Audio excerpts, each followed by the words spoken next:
kemungkinan karena dia biasa berbohong, tidak menutup kemungkinan bahwa dia nanti suatu waktu akan berdusta, atau pernah berdusta, atau telah pernah berdusta atas nama Rasulullah, atau akan berdusta atas nama Rasulullah sallallahu alaihi wasallam. Lihat. Nggak diterima riwayatnya kalau orang tukang bohong. Terima. Atau dia fasik, atau dia tidak dikenal siapa dia,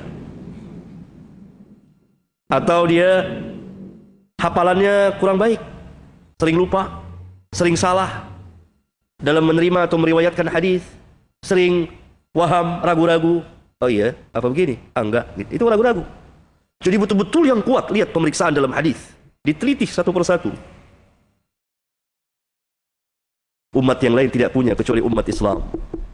Sehingga dengan adanya isnad itu dapat dibedakan mana Quran, mana hadis, mana perkataan Nabi sallallahu alaihi wasallam, mana perkataan sahabat dan mana perkataan tabi'in, mana perkataan tabi'in, mana perkataan tabi'ut tabi'in, dan seterusnya.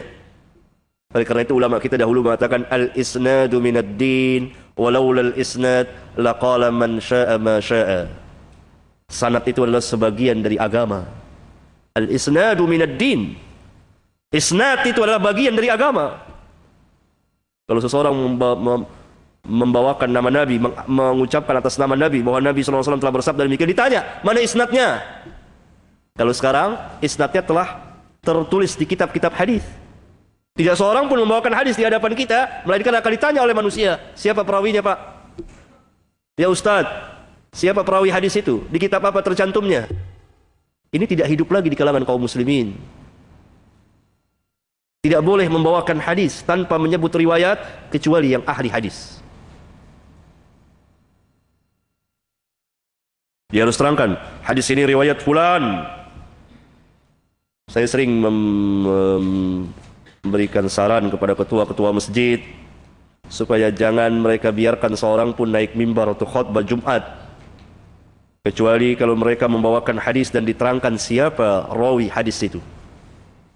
Hadis itu dikeluarkan oleh siapa? Bukhari, Muslim, Abu Dawud, Tirmidzi, Nasai, Ibnu Majah, Ahmad dan seterusnya, supaya mudah orang mengeceknya betul tidak.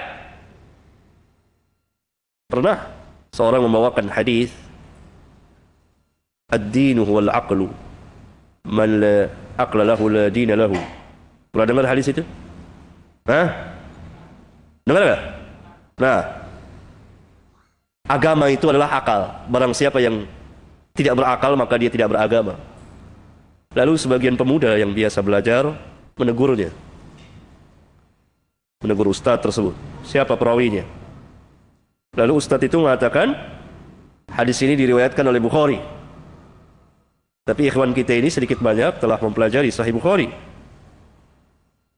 Lalu dia katakan, dia ambil Sahih Bukhari, lalu dia sodorkan kepada ustadz itu, tolong cari di mana di Bukhari.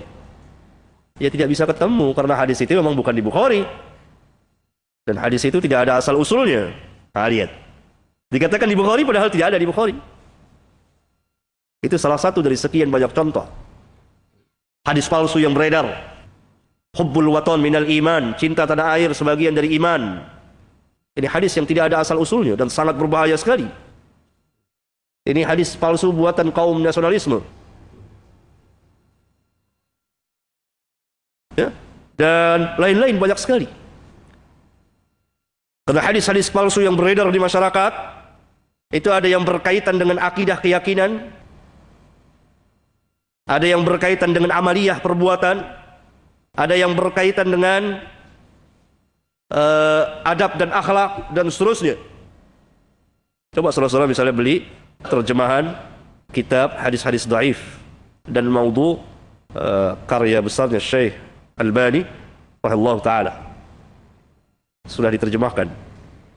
Bisa dilihat di situ bahayanya hadis-hadis dhaif dan palsu.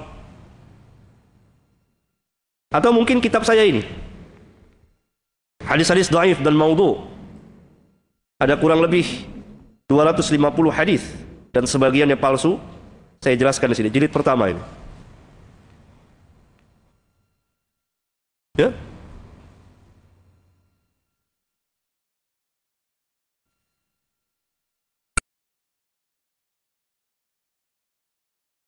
Berarti dalam rangka memelihara hadis-hadis Rasulullah sallallahu alaihi wasallam menjaga nama baik beliau sallallahu alaihi wasallam, memelihara sunnah beliau sallallahu alaihi wasallam, maka pertama kita harus mengulang kembali mempelajari hadis Rasulullah sallallahu alaihi wasallam.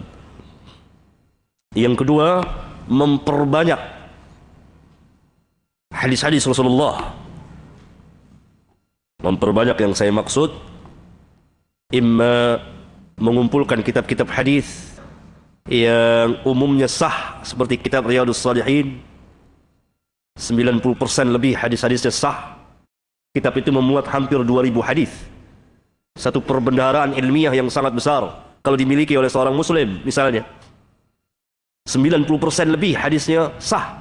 Kalaupun ada yang lemah dengan kelemahan yang ringan, itu hanya beberapa puluh saja dari jumlah 1900 sekian hadis. Berarti hanya berapa persen saja yang lemah. Ya. Kemudian penyebaran hadis, mempelajari hadis, yakni mendakwakan, membacakan hadis-hadis Rasulullah sallallahu alaihi wasallam. Ya. Yang ketiga, bahwa kita harus hati-hati dalam membawakan hadis Rasulullah sallallahu alaihi wasallam, tidak sembarangan.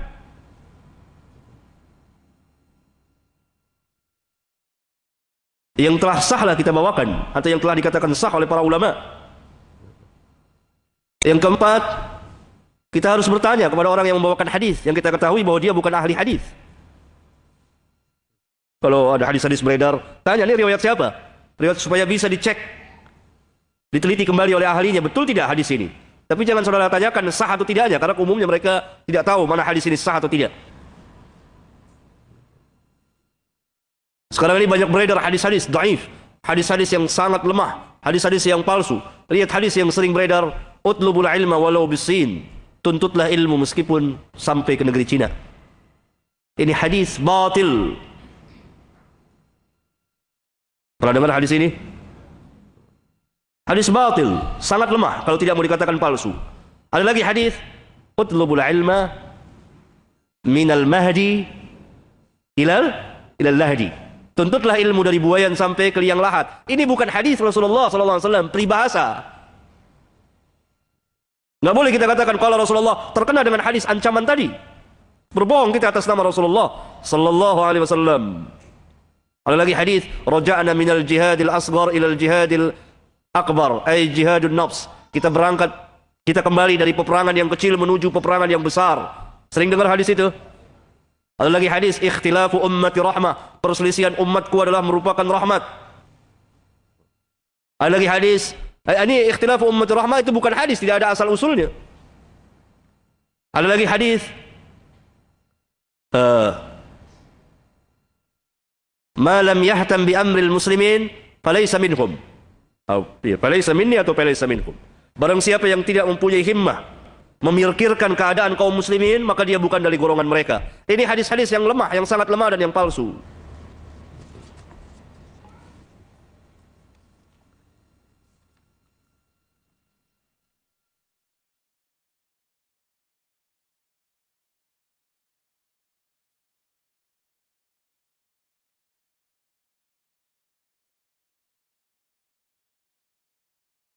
Ada lagi hadis orang yang tidak nikah itu saudara syaitan. Pernah dengar? Belum pernah dengar. Ini hadis dhaif. Hadis dhaif. Ada lagi hadis palsu, misalnya kata-kata Aisyah bahwa aku tidak pernah melihat auratnya Rasulullah SAW. Ini hadis palsu.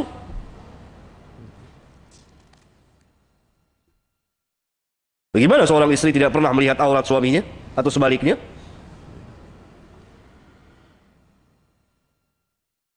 Kemudian hadis yang bisa bikin jadi permasalahan antara hubungan suami istri.